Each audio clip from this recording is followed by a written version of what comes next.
Well, she never would have done it if she hadn't got drunk, if she hadn't started running with a traveling man, if she hadn't started taking those crazy chances. Tonight's musical selection is Leavin' Louisiana in the Broad Daylight by one Miss Emmylou Harris. You might even like the Oak Ridge Boys version, which I really, really do. And then there's also one with Emmylou Harris and Shovels and Dirt, I think is the name of the band, which is like, oh, it's the best one.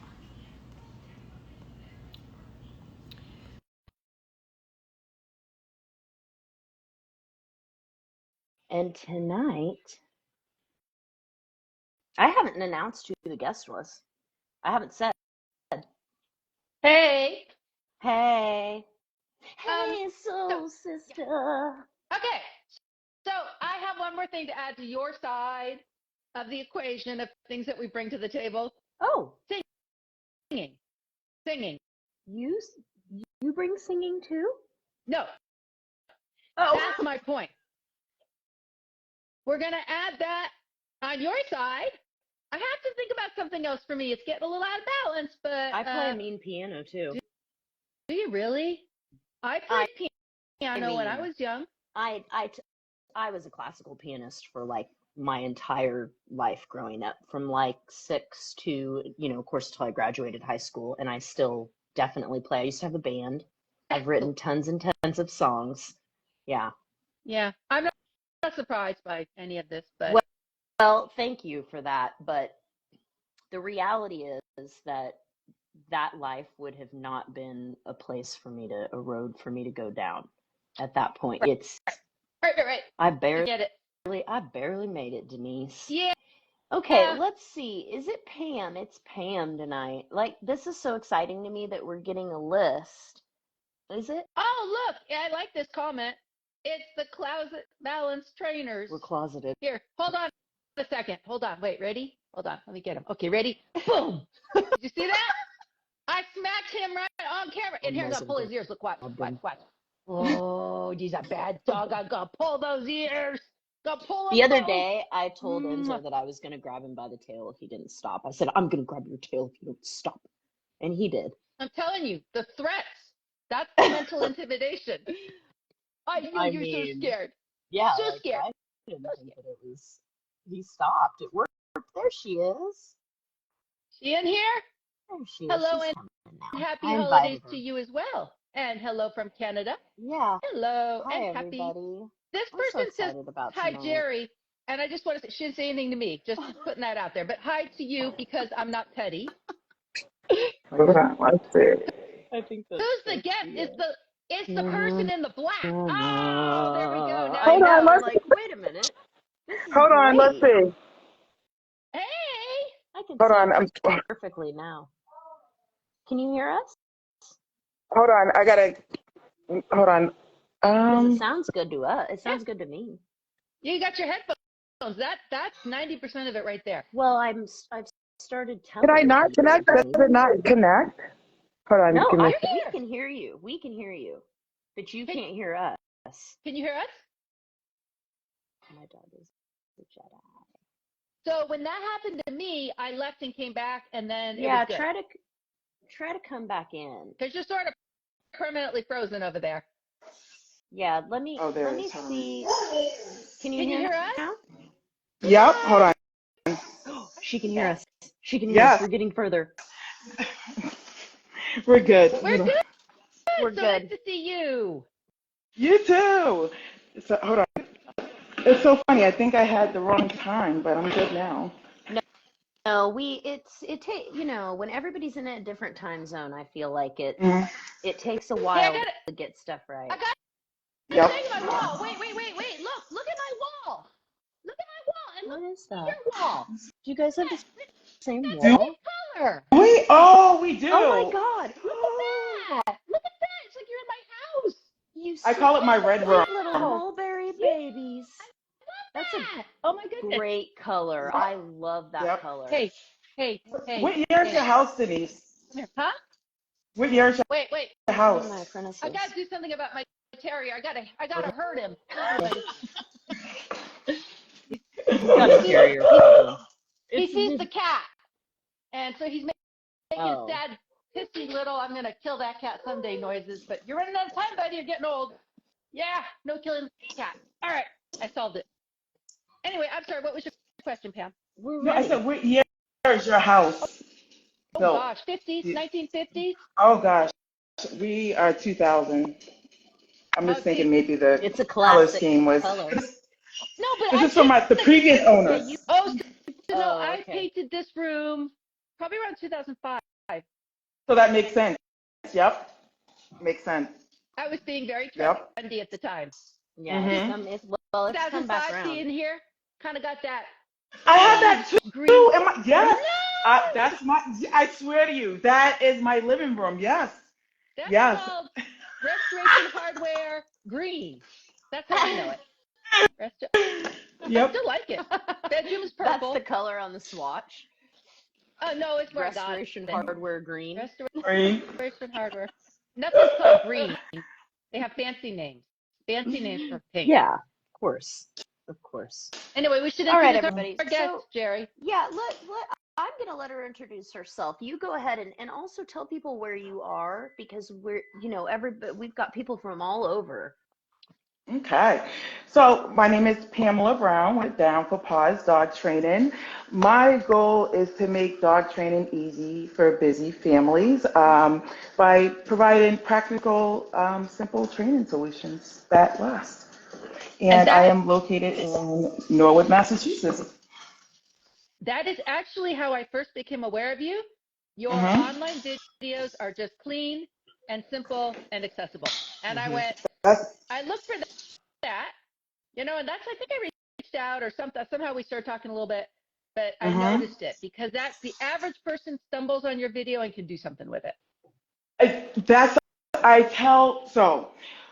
How I set up my account is I always tell the families I work with is that if you take time and go through my account, you could probably do some training with your dog and just, call me if you need some troubleshooting. But I do try to make it simple and easy. And when I go into the family's home, I'm like the super nanny where I focus on a relationship they have with the dog and each of the family members. And I kind of just sit there and observe, and I give them simple things to do that kind of fits into their daily schedule and lifestyle. Because one of the things we do know is that if you're not consistent with the training, it will fall off. And I always say it doesn't mean that your dog's forgotten the training or things like that. You just need to brush up on it again. So I like to start off simple and make sure that whoever I'm working with or the dog in the family, that is something they can do, ongoing basis. And that they want to do it, and it's fun, and it's so cool to just absolutely. It's like, wow, that's all 5 minutes, and look how smart my dog is. I open the door, he stays in the house. He's so smart. Like, that's super cool. I used to do, it's a similar concept, but when I was doing competition training, I always started with shaping, the very first lesson, because people, and I would do it with their dog. There's this moment when your dog understands shaping, when they are doing a thing and then they stop and they look at you. And the expression is this it? And it's the most obvious thing ever. The owner recognizes it, and all of a sudden you can almost see the owner go, holy shit, there's something going on in that head. Like I saw that moment. And I find that if I can have that experience with a person, even if they come in a little bit hard and cold and like, God damn dog, and do it, I find that it kind of makes them go, wait a second. You know what I mean? And once you have that, you can start talking about, hey, look, your dog's just doing his best. It's just a little bit of a wayward toddler, and we're going to treat it like that. And I just find it changes everything. If you can have a quick, early success, and shaping is great for that, because it's so cool to watch the dog check. Is that right? Yeah. All right. Very cool. So I love that about your account. What do you feel like if somebody said, what are some of the main things that you see the most? Like the main type, I don't want to say problems, but what are the most common things? I couldn't find that word for some reason. What are the most common things that people come to you? So I feel like we could talk about this solutions. Okay. Are we talking about behaviors or just comment? Because I can break this down. So my What prior do you want to background talk is about? research, so I can go so many different ways. I can. It's like, where do you want to go with it? Yeah. You go where you want. I'll do it You two go ways. where you want. We're just here to follow. All right. Listen up. All right. So what I would say is that the most common behaviors that I see in, at least in Massachusetts, because I know that depending on where you live, it could be different. A lot of puppy stuff, puppy nipping, potty training, anything that has to do with getting a new puppy and all those new puppy behaviors. But also there's a lot of reactivity, leash pulling, and I feel like a lot of stranger fear these days. Those are so leash pulling, stranger fear, and a lot of puppy behaviors. So those three things. But what I see on a relationship side with the family and the dogs, I think that's a big piece of making sure the dog is trained, is that a lot of the family members aren't on the same page. And I feel like for myself and some of my clients, because I was a mediator and I'm certified, I actually have to sit down and talk to them like, hey, because maybe they don't feel comfortable talking to each other. We don't know what their relationship is outside of dog training, but I feel like some families aren't on the same page and they may not understand how that affects their dog's training long term or even in that moment. You know what? My husband and I are not on the same page in dog training. It's so true. And I said, that's fine. And what I tell my clients is, I was like, that's fine if you're not on the same page as long as you're not doing anything that's hurting them. But I said it may be a little bit more difficult because your dog has to learn boundaries with you, your husband, or whatever it may be. It doesn't mean that it cannot happen. And so I just let them know like the pros, the cons, and then we just take it from there. But what I find most is that they just want to be heard and understood. Yeah. As well. Yeah, and then my husband, the dog doesn't come when he's called, and you know what he says? This is so funny. He says, why don't you train your damn dog? Yes, I get that one. Yeah. Yep. Are you fucking kidding me? You're telling me to train. I'm just going to sit over here and watch that dog not come when he's called. I'm not going to say a word. You need me. You tell me to stand up, and I will help you out. Otherwise, this is not my problem. Yep.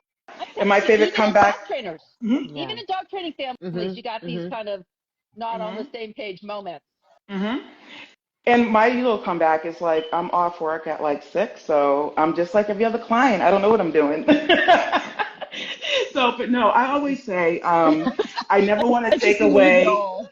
I know, I'm like, I don't know. My dog jumps on me and everything. But what I tell folks is that I never want to take away the fun they're having with their dog. And so some folks may not mind their dog jumping on them, but we can't just let them do that with everyone. And so I always try to figure out, like, what is it that they're doing that you don't like, that you think's gonna, whether they let the dog nip them, jumping and things of such. But like I said, there is a way. And you know what? Worst case scenario, that's why we have crates. Like if you just cannot deal with the jumping, put your dog in a crate when grandma comes over. And then if you don't like that, train the dog. But there are options, Yep, absolutely. Yep. What do you do about kids and dogs? How do you kind of address that situation? Yeah, let's talk about that. That's my favorite to work with. That's my specialty, working with families with kids and dogs. Yes. Just because I work with children and I call it my past life, so I understand how to get them on board and stuff. And so the parents are like, yes, listen to Miss Pam. With the kids, I really don't treat it any different. I talk to them, see what they like doing, what do they like about the dog, what don't they like, and kind of figure out what's going on. And usually with the kids, it's the running and the dog's nipping them, or having friends over, and maybe their friends are afraid of the dogs. But I talk a lot to the mom about management and what that looks like, and you'll be surprised to know that what families may think it looks like managing a dog, which just means like doing something to decrease what they're doing or to minimize it until they can get trained, is very different. So as far as kids and families, I feel like a lot of families believe just because they're in the room with the kid, that's watching the dog and the kid, but that's just passive watching the kid. So I talked to them about the different ways to manage the dog and the kids together, putting up gates and crates and things like that, a lot about body language and stuff, but basically just listening to their concerns, looking at the dog's body language, teaching them body language and things of such, and just giving the kids fun things to do that's age appropriate for training. How So a lot old? of Yeah, talking. I The love kids? that you brought that up about what people think is Mhm. management, what people think is watching, what people think. Just last night, Mhm. I was telling one of my clients that in my house, and I Mhm. consider myself to be a pretty rowdy person. You know, I like fun, I like Me that stuff. too. But in my Yep. No. house, Oh no, no, no, no, no. unless there's music on and you're dancing, Mhm. that should be about Mhm. as far as it gets. Children are Yeah. not allowed to Mhm. run and scream in my home. I Yep. don't like it. You can go outside, you can have as much fun as you want. You can go into the playroom. You guys can shut the door and be a little bit louder, but you can't run and scream in my home because I've always had big dogs because I have big Mhm. dogs. And Yep. I can't always promise you that they're going to care for that.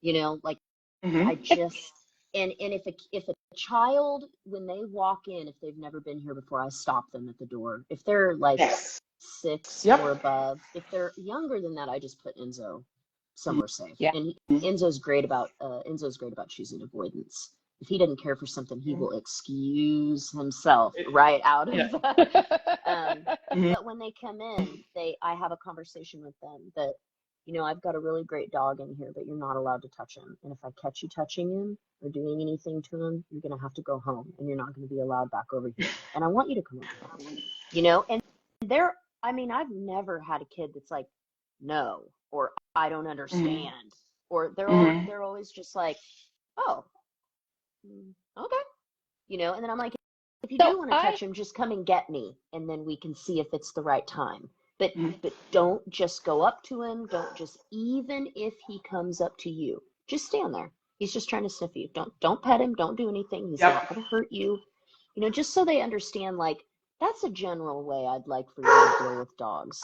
Share Mhm. space, you know, but don't come in on their personal bubble because they don't really care for it. I just would rather people and children assume about dogs the things that we assume about horses. Like people know that a Mhm. horse will just kick you. A Mhm. horse will just kick you. Mhm. And I don't know if a dog Mhm. bite doesn't seem as scary to people, Mhm.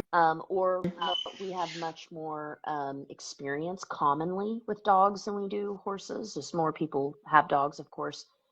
I'm not Mhm. sure, but I would love to see that kind of reverence around dogs and it be normalized.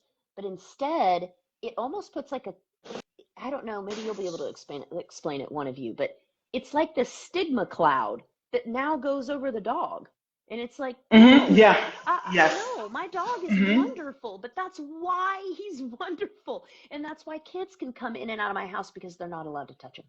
And they know that. Mhm. And so there's this, you know, expectation from him that he's safe and that he's fine.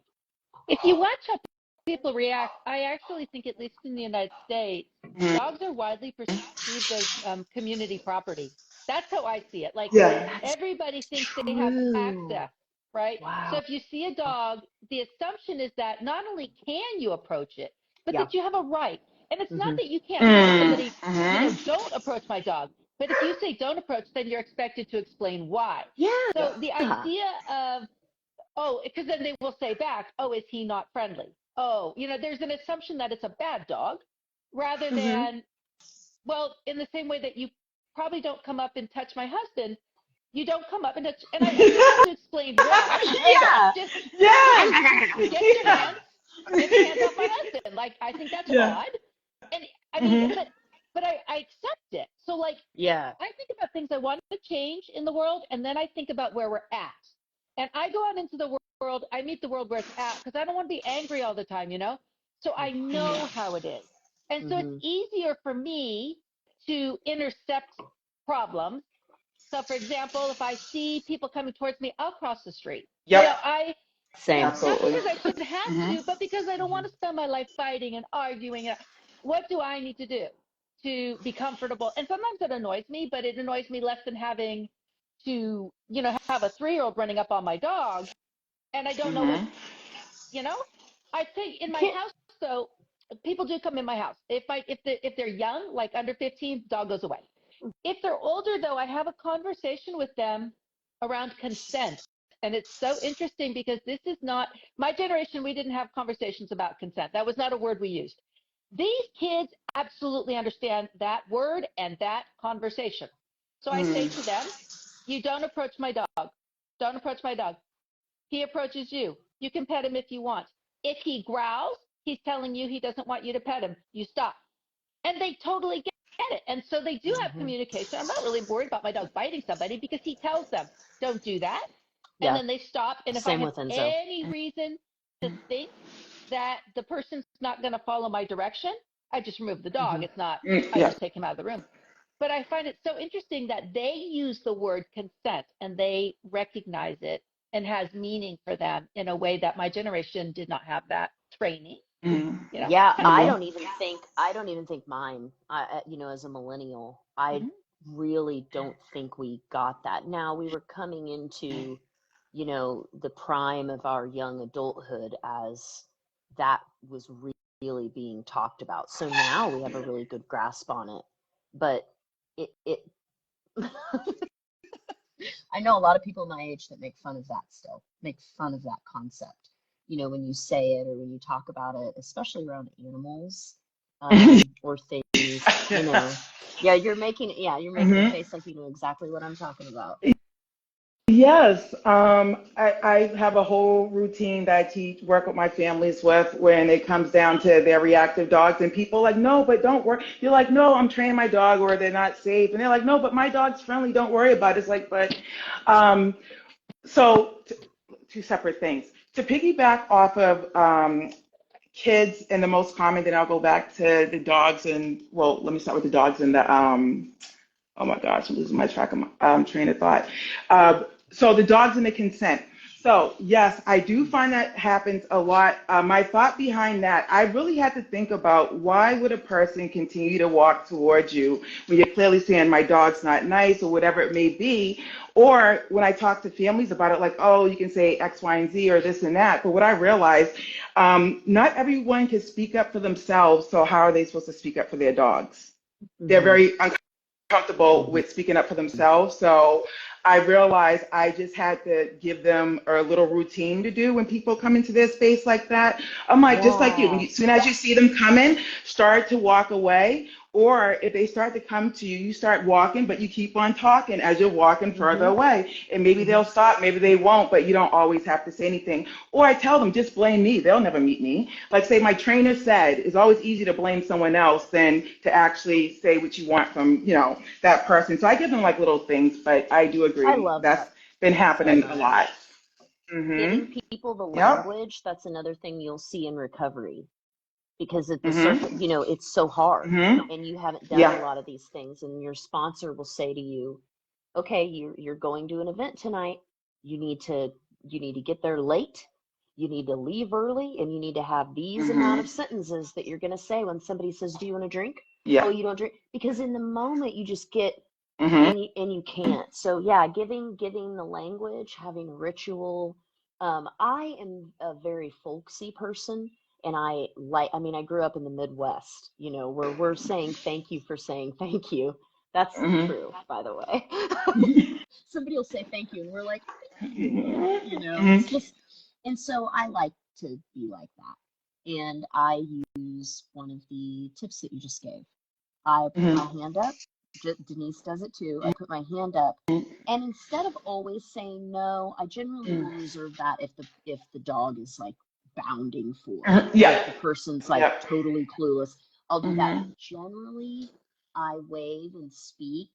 It's a nice morning, and I go the other direction because I want them to know that I have control over my dog, like that he's not just going to run over there to their Yorkie, you know, for God's sake, like an elderly person walking their Yorkie, you know. But I also, they might be really friendly. They might want to come up.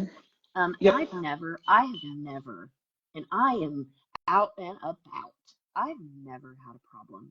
I know that it's the confidence. I know that it's I have so much practice. I have so much, but I find people to be very receptive when you're clear and confident. But I know that's hard I to agree. get. The both of those things are hard, I mean, for people to get to those places. So that's my experience too. It's very rare that I have a problem. And I think one thing is I talk sooner rather than later. So when a person, if I'm on a narrow trail and we're not getting around this, I'm yelling out 50 yards ahead, hey, good, I'm going to tell you what I'm going to do here because my dog is a little uncomfortable with other dogs. That's not even true. He's a little uncomfortable. So I'm going to just go up this side here for a sec. Thank you so much. When you tell them what you're going to do, and basically you just told them what they're going to do, but you give them all the room in the world, they don't feel aggressed upon.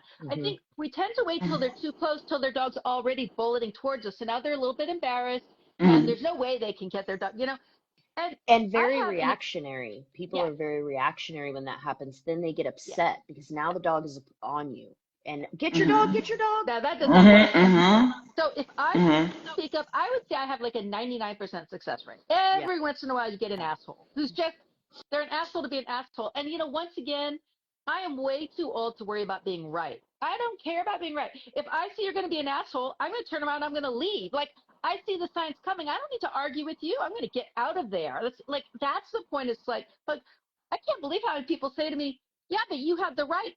Are you kidding me? Like, what kind of a life do you want to lead?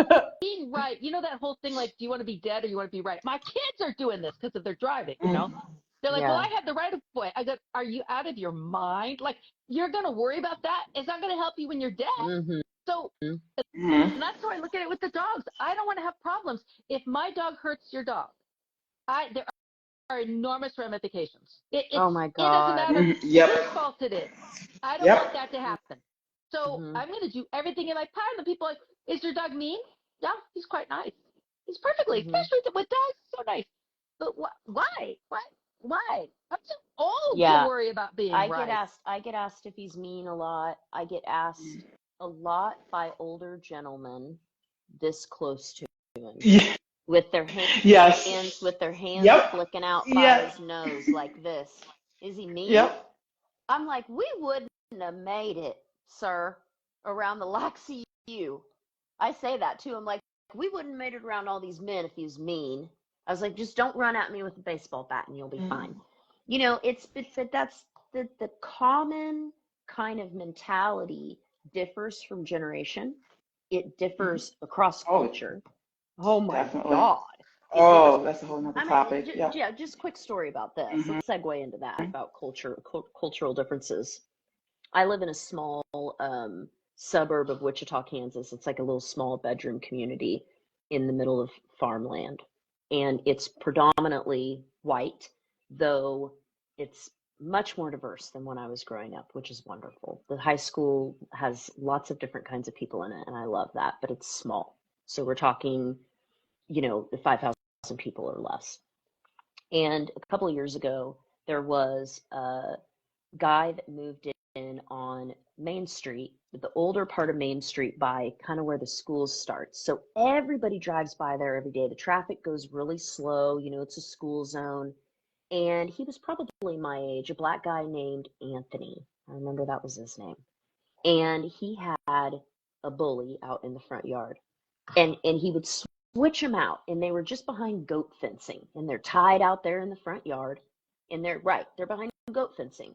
And they're young and they're friendly, and the kids walk by and the dogs kind of like it, and I'm like, well, that's only going to last so long before some shithead little kid starts poking sticks in, which is what happened, so casually, I thought I was being casual. I probably wasn't, but I went over there and I said, hey, I've got this channel on Instagram.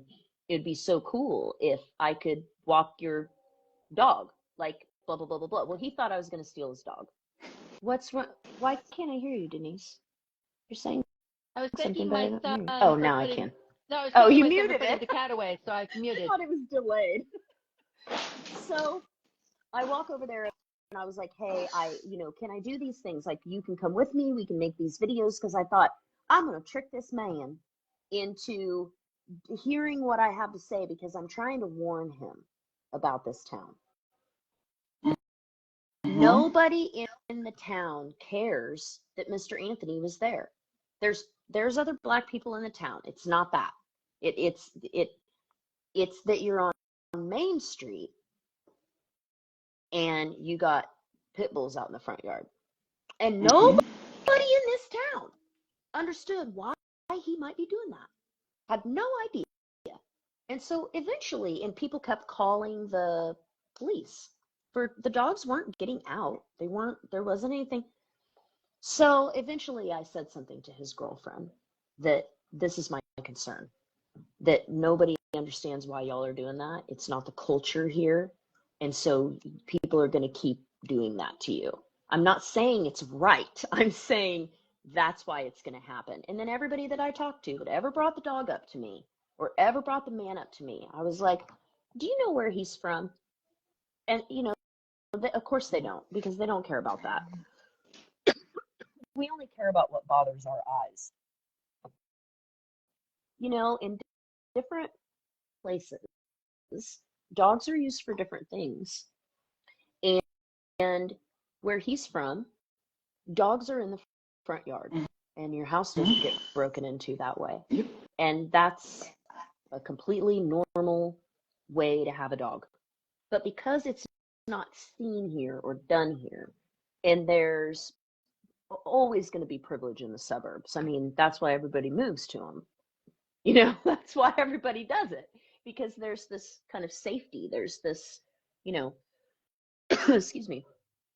But it just really struck me that something as simple as a cultural difference could cause a misunderstanding that then became a problem for him. And he wasn't really doing anything wrong. Did I like that his dogs were tied out there? Did I think overall it was the safest decision given where he was? No. But I wasn't like offended by it, like, oh my God, how could he do that? So my ranch is about 2 hours away. And you okay? And there's a lot more dogs running loose there. So where I live, if you see a dog running loose, you put it in your car and you deal with it, because dogs don't ever run loose here, right? So if a dog is loose, you pick it up and you figure it out. Well, I start driving there and there's a little dog loose in the road. So I'm like, oh, well, that's a problem, right? And I pulled over and it went running back to wherever. All right. And then about a week later, saw a livestock guardian dog on my property. I don't have a livestock guardian dog. Well, what I have learned is that it may only be 2 hours away, but they think about dogs a lot like people think about livestock. And if the dog lives, that's fine. If the dog dies, Yes. that's fine. So I kind of joke, like, I see that livestock guardian dog not infrequently on my property. I see random little terrier type things running around on my property. Not that unusual. They're no problem. If they were killing things, it would change everything, right? If they were out there killing sheep and goats, I think the owners would kill them, frankly. But they don't. And it's just, so now people come up to me and they'll be, oh, there's this loose dog. I'm like, it's fine. It's just the way it is. It's not a problem. Just leave it alone. It'll be fine. And it's so interesting because I haven't seen that since I was growing up. Because when I was growing up, we had a lot of loose dogs, but I haven't seen that in such a long time. And it's a different way of thinking about animals. And frankly, they die a lot. I think some of that lingers in the way that I deal with Enzo. I mean, I'll let Enzo out front and forget that I let him out there for 2 hours. And then he'll bark at the front door. And he hasn't gone anywhere. I mean, I have a GPS tracker on him. It would flag. It would, I would know. But that spirit came from growing up in the country. And everybody's dogs. When I was younger, we all had personal dogs. So like 19, 20, that age. Every one of my friends, we all had our own dog, and that dog went everywhere with us. And so it was just common to, but we had space out here. We had more space. We're not living in the city where that would be kind of bizarre to be, doing that. But that is very much why I train a lot of the ways that I do, especially now, is because I know how I am. And I know what my tendencies are, and I know what my preferences are. And so I make sure that my dog is safe within my bullshit, because I'll forget he's out there. Like, okay, man, well, I'm gonna go inside. I'm gonna forget you're out here. And he'll piddle around in the yard a little bit. But that's why we train so hard. We train for when dogs walk by. He cannot leave the yard, and he knows it. And I catch him.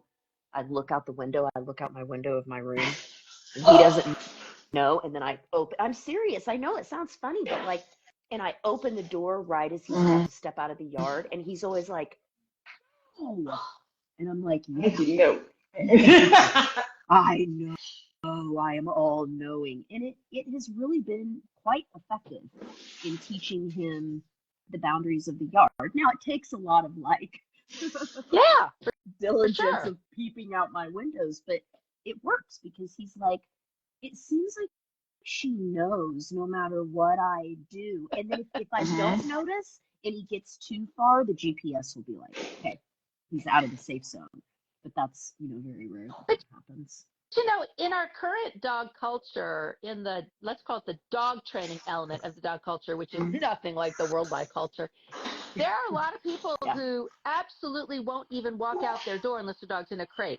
They're like, what if the dog Yeah. ate the couch and got a blockage? What if the two dogs, Yeah. they won't leave two dogs alone Yeah. together? What if they got in a fight? Mhm. They won't put him in the backyard. And I'm like, gosh, I mean, to me, that's a pretty big cost if a dog has to live in a crate every time you leave your house, because I think a lot of us leave our houses a lot. And I get it. I mean, I understand that there's risk, but freedom in and of itself has value. I hope people are weighing out the likeliness of this terrible thing that they're worried about against the joy, because if I'm going to be gone for an extended period, I don't want my dogs in crates. I feel bad. I I don't want them think loose. people weigh that out. I don't think a lot of people weigh it out. I can tell by the comment section.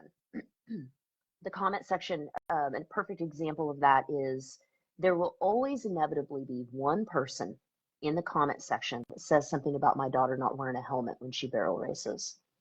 And I never, it's irrelevant to me. Whatever. So I don't get into arguments with people about it. But here's what I think about it is what you just said.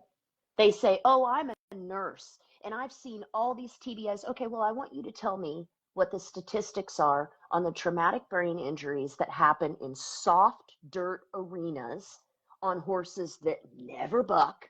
A lot of it is like maybe somebody's on a horse that's not safe. And that it makes it a whole different factor. But when you're on a sound horse, that's your only horse that you ride all the time, you're like this together, and you're in a soft dirt arena, what then is the statistic on what you're seeing is traumatic brain injury? And every single time I've ever said that to someone, do you know what that nurse says back to me? Nothing. I've actually never seen that. I've actually never seen what you just described. I've seen people that were hurt on horses. I've seen tons of people that were hurt on horses.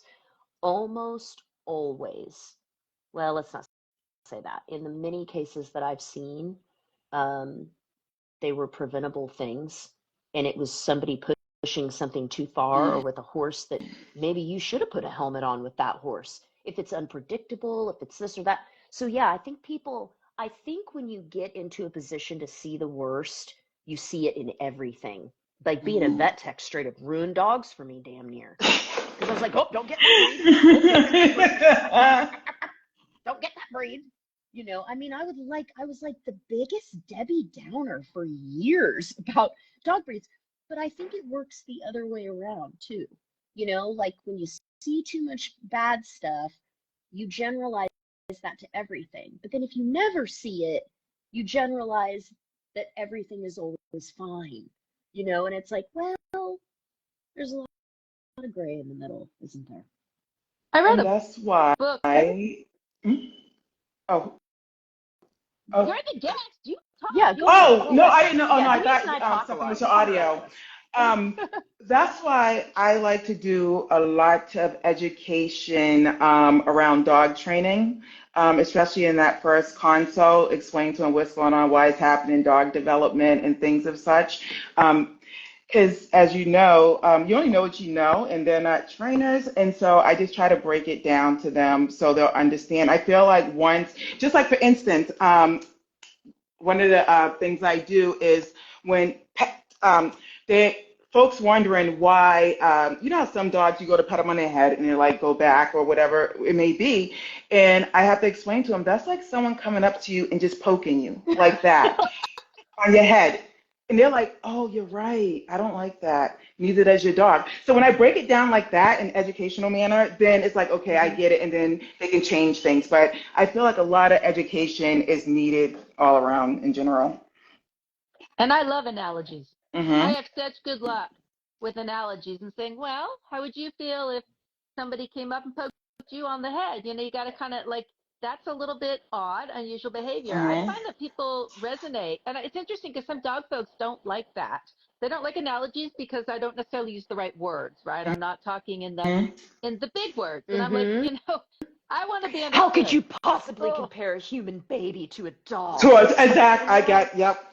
it's an It's the but it same analogy. It's thing. works. a Yeah. It metaphor. God. works. Yes, Because it even does. people who don't have children, they were a child. Mm-hmm. They've been around them. Mm-hmm. They know Mm-hmm. what they are.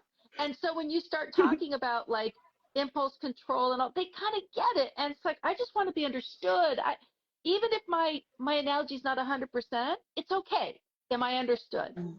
Run with that, I use Mm-hmm. you know? basketball analogies a lot. Yesterday, my client she jumped ahead. Like she's just a real go-getter and she keeps beat boot bopping ahead. And I'm like, hey, let's just slow down a little bit.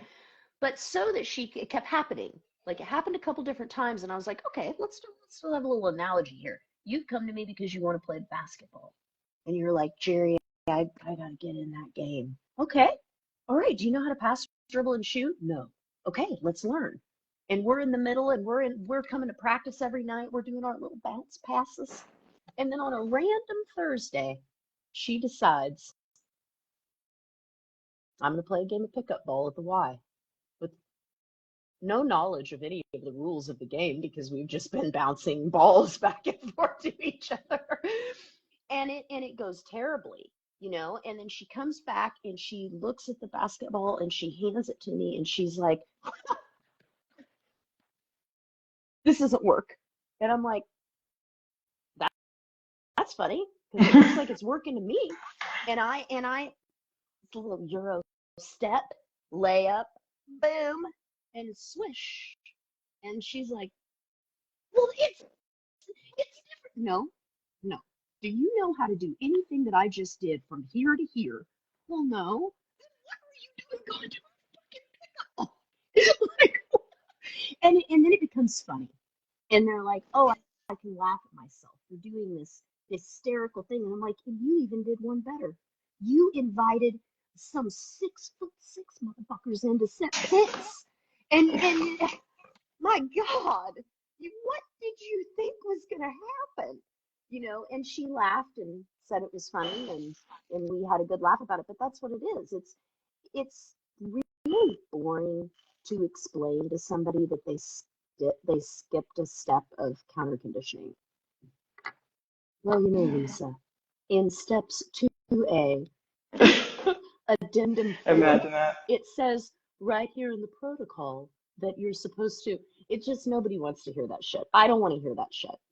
So I love analogies, and I don't know why I can't get away from the basketball analogies, but they work really well for me. I think it's just Mm-hmm. because it's a common thing. My favorite one to use outside of the one I just said is when guests are over and their dogs are going haywire and they're like, I don't understand. My dog's like, bothering guests and things like that. I'm like, okay, well, the next time you have guests over, just give me, or you're like doing something, just give me your phone. I'm going to put you in a room with a bunch of people. What are you going to do? And they're like, I guess I'll just try to talk to a few folks. I'm like, yeah, because you have nothing to do. The dog needs something to do. They're like, you're right. I'm like, give me your Yeah. phone and you can go sit over there with a bunch of people and figure it out. You're going to start Mhm. to get in trouble after a while Mhm. for talking or for, so I like, and then they're like, oh, you're right. And then you want to make sure it's something they can do for a little bit. So using things like that, I feel is like That's a effective, great but one. yeah. Yeah. That's a good Mhm. one. Yeah, if you think Mhm. about how a parent takes their toddler out for the house, they got a whole bag. They've got puzzles. They got Mhm. snacks. Mhm. They've got everything, you know. Well, And how on does a your dog person take their first dog child, out? Denise, on your first child. By your third child, you're like, here's an old rubber band. Yeah, by the third child, you just put them in a crate, Yeah. and then you just leave the house, right? It's like, You're like, that must be listen, where all I those can't dog people even. learned it. It was the third kid. They're like, didn't you just crate them? That was the problem.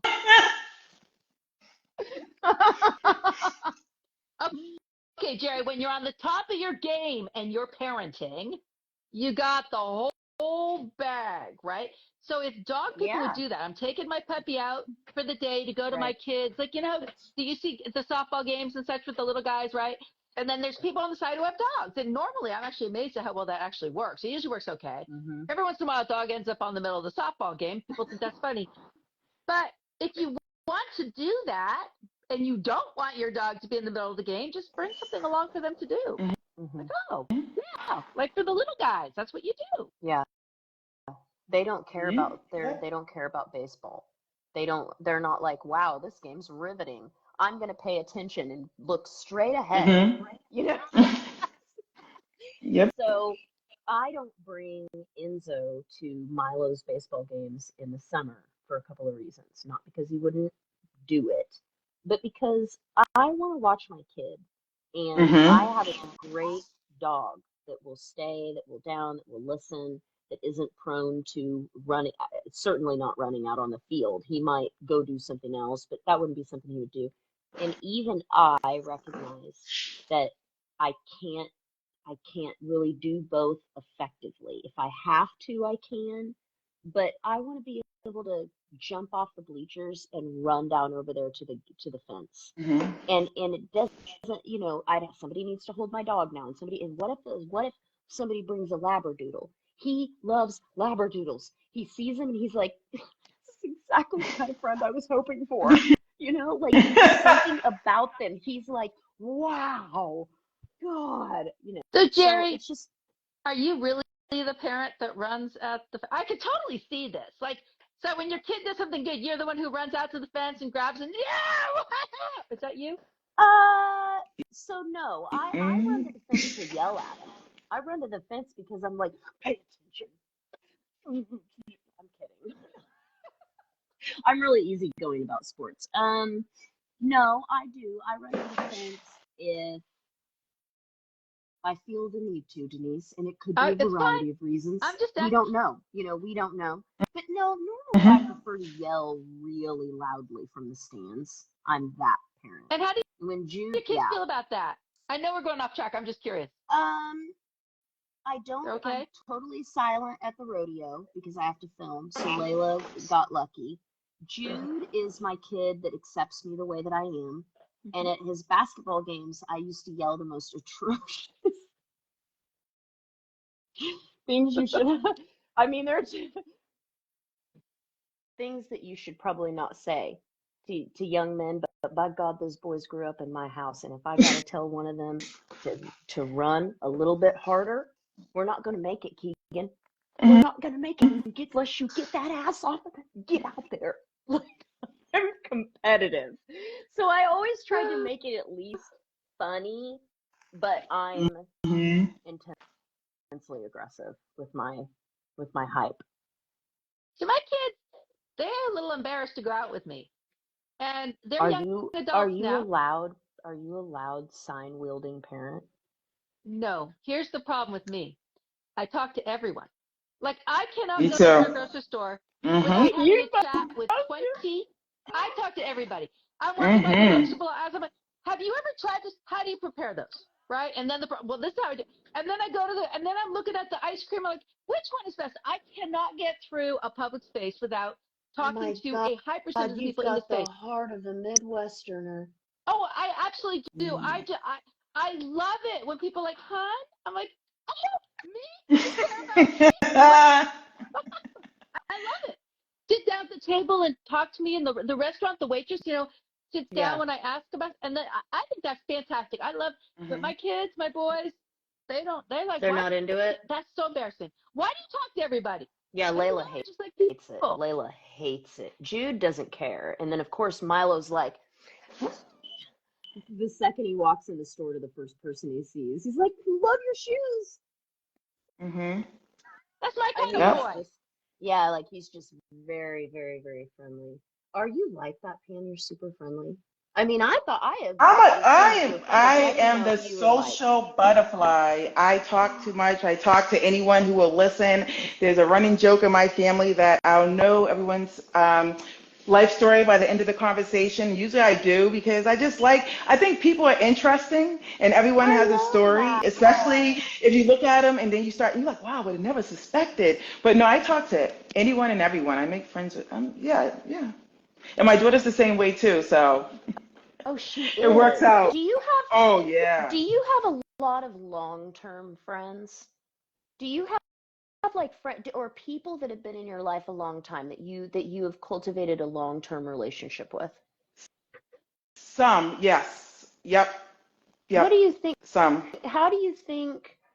Do you think that that's important for dog trainers to have long experience in long-term relationships? And I don't mean like just romantic, I mean like friendships. I mean, maybe it's even a Because it family can member get, that you're really close with. I, are you talking about the sense that we work alone a lot? Well, I almost that, yeah, that too. That's a whole nother side topic. Well, almost because we teach Hmm. relationship and we teach Yes, respecting another individual, and it happens over the arc of their lifetime. And so I just always wonder, I yes, always like to ask people about that. yes. Um, far as, so your question was about long-term relationship as it relates to dog training. Yeah. I try to keep, so I try to keep the dog training and my long-term friends separate. But Mm-hmm. I see what you're saying behind how you're teaching I thought that too. I was like, we're actually like little therapists or relationship coaches for dogs, but for people too. But no, I do think it's important either way, whether it's in Yeah. dog training or with my friends. Long-term relationships are important. But I just think that honesty, loyalty, and all that good stuff matters. Just like with dogs, they are unconditionally will love you, and I feel like they're loyal, and they can do no wrong in my eyes. If they do, it's like, what did you do to them? But yeah, I Mm. like the same type of long-term friendships too. What do Yeah, I just you always think think about about that? that. Well, I think about maybe I'm the only one who experienced this, I don't know, but like, did you ever, like, when you were in school, it was like the counselor's kid was always the weird one and always like seemed messed up? No, Mm. nobody else.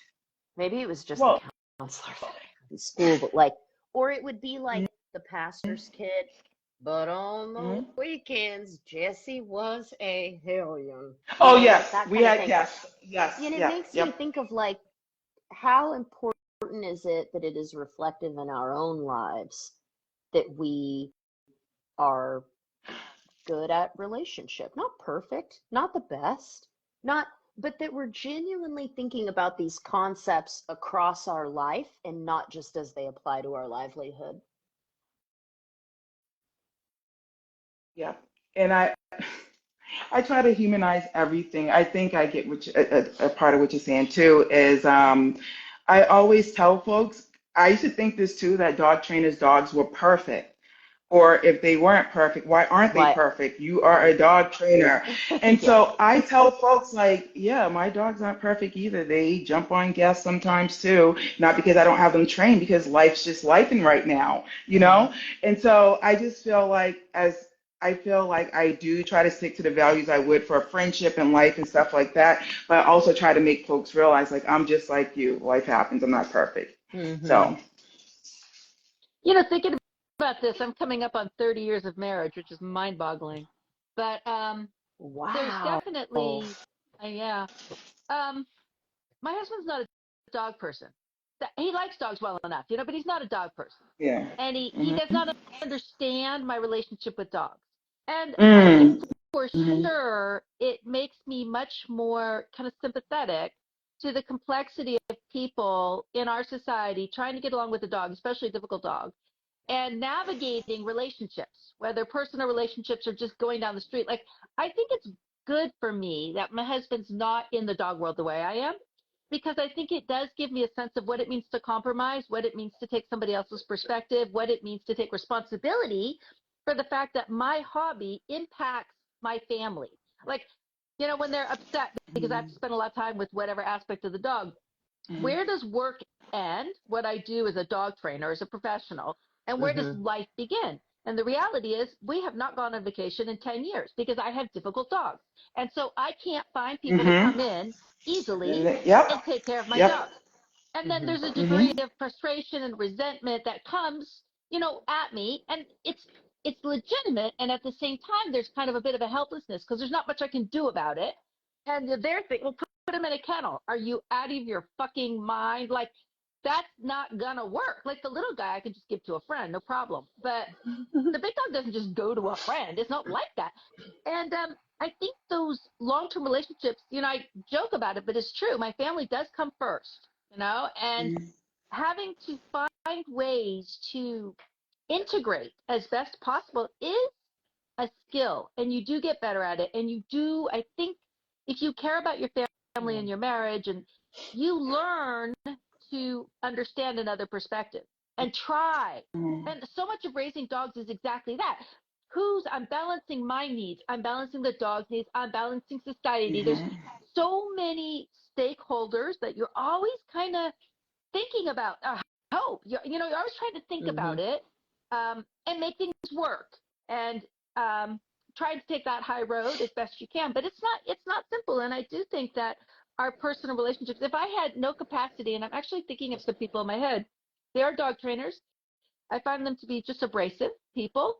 And then as I get more information about who they are as people, they're also very lonely people. They don't have connections. They don't have relationships. And I can kind of see why. Like the same things that kind of prickly. Inflexible. Yeah, the intolerance, the inflexibility, the inability to see other perspectives in the dog world. Like, that why doesn't this person just drop everything and deal with their dog's separation anxiety? Because it's not like that. That's why. Yeah. It's not about not loving the dog. It's not about caring. It's about the fact that life is really complicated, and very few of us can do that. And yet there are some people out there who really genuinely do live their lives around their dogs, especially in the positive reinforcement realm of dog training in the pet dog world, the younger trainers in particular. Some of them, their dog is their family, and that's fine. But as you get older, if you have those relationships, I think it really is valuable to helping you. Perspective is everything, right? There would be no problems in the world if we all had perspective, right? Yeah, if we could all see the other side. sure. So yeah, I never even thought about it, Jerri, but I see what you're saying now. And I do think navigating long-term relationships is a learned skill, and it is helpful to us. Yeah, I just think that so much happens over the span of a friendship or a relationship. And I think seeing all of those points through, and then because you get that perspective, I think that's really what we're feeling in there, that feels like love, or that feels like closeness or intimacy, is just somebody watching your life and you watching theirs, and you doing it together and talking about it while it's happening, because it's crazy. Like Denise was saying, like, it's crazy. And I think our dogs feel the same way. They're trying to go through training. They're trying, oh my God, I was listening to a podcast that I'm about to be on next week it's called Dear Horse World, and it's like a professionally filmed podcast. It's just incredible.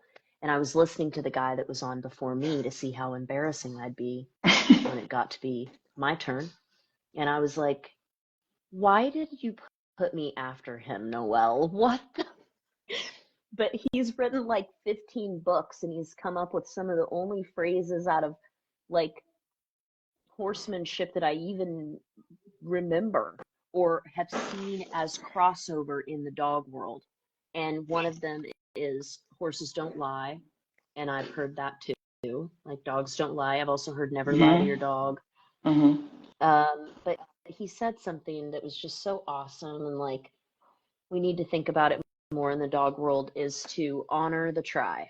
Is like, pay it. If they're trying, they're trying. If the client is trying, they're trying. If the dog is trying, they're trying. Like, there's something there, even if they're not getting it quite right. My client that jumped ahead a bunch of steps multiple days in a row. A couple of years ago, I would have got mad at her.